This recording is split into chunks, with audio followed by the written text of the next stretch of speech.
Since the dawn of time, humans have tried to put pointy rocks into other humans and take their stuff away. Historically, who came out on top usually came down to skill. But all that changed when a few British guys got tired of getting pieced up by machine guns and had the brilliant idea of putting metal in between them and the bullets, and adding a bunch of machine guns themselves. They added caterpillar tracks so they could cross muddy trenches without getting stuck, and the tank was born. Since 1918, tanks have evolved quite a bit. We've added turrets, improved armor and guns, and pretty much reached an acceptable blueprint for what constitutes an effective tank. Well, mostly. But how did we get here? How did we reach a point where tankers across the globe don't have to be forced at gunpoint to get into what basically boiled down to very durable bombs, and in some cases would even rather be inside one than outside of one? Tank designers have come up with a handy system to measure tanks, and it's called the Iron Triangle. Basically, every tank must balance armor, firepower, and mobility. The key word is balance. You must sacrifice some ground in one corner to improve another, and it's a very delicate balance.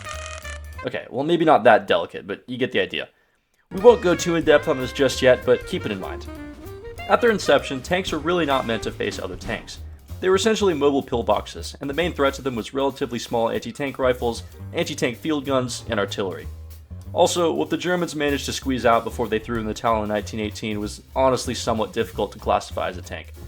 Because of this lack of real foes in the early stage of the technology, tank designers were content with protecting their crews from small arms and crossing their fingers for larger rounds. They were also content with letting carbon monoxide build up in the crew cabin. Fast forward to the interwar period, and tank designers were having a field day.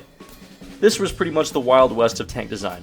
Defense budgets were through the roof, and it wasn't getting dumped into the production of the estimated 1.2 billion shells fired during the war, or paying 16-year-olds to die in the mud.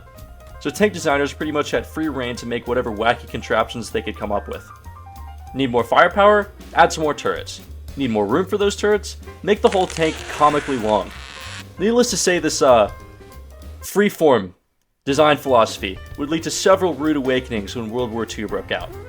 Now for a brief engineering lesson. Tanks are meant to be tough nuts to crack, so when faced with chunks of metal hurtling towards your creation at several times the speed of sound, it helps to have some useful strategies under your belt. A plate of steel is a good place to start. Let's say you're a tank designer and your crews are complaining that it's really easy for enemy rounds to punch right through your steel plate and melt the squishy meat bags inside. Your first thought might just be to thicken the plate. After all, more stuff in the way of a round makes it less willing to travel forward. But this is really inefficient. Doubling the thickness of a plate doubles the weight. While that may not be an issue for one plate, if the whole tank needs an armor package improvement, your tank will be dragged all the way across the Iron Triangle, and that's not what we want. Instead, we can angle the plate. Using the formula width over sine of theta, we can see that the effective thickness of a plate is greatly improved when angled, essentially for free. As it happens, there is free lunch in engineering. Sometimes. Anyway, angling the plate also has the added benefit of potentially deflecting incoming rounds, further decreasing the possibility of penetration and subsequent crew liquefaction.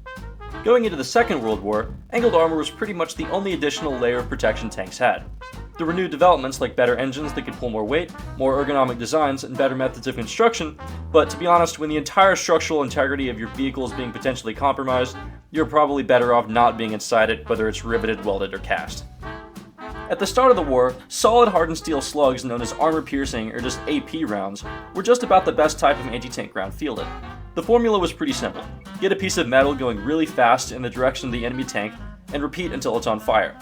The terminal ballistic properties of a solid steel slug are not spectacular, but when faced with the still relatively thin armor of the opening year of the war, it wasn't anything gunners couldn't overcome. It was around this point in development that explosive fillers with timed fuses began to be added to tank shells. If you ever see a weird little nub sticking out the back of a tank round, it's probably a fuse for an explosive on the inside.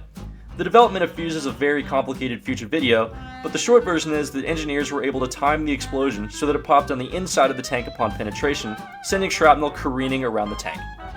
As tank designers realized they couldn't just throw shit at the wall and see what sticks and still keep their jobs, armor got better and survivability began to elevate from metal coffin to death trap.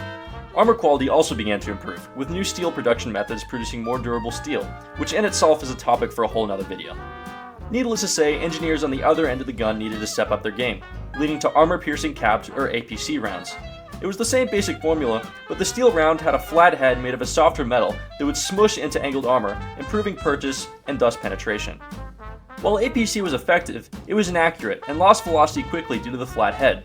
This led to the development of armor-piercing capped ballistic caps, or APCBC. It was essentially the same round, but it covered the cap with a ballistic cap, an aerodynamic nose cone made out of very soft metal that would pretty much disintegrate on impact, thus maintaining the ability of the round to grab onto sloped armor.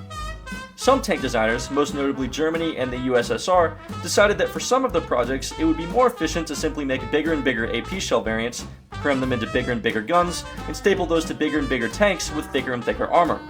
This led to some truly gratuitous tanks like the Soviet IS-2, which sported a monstrous 122mm gun. This led to some truly awful days for tank crews across the Eastern Front, so awful in fact that they're still getting clipped almost 100 years later.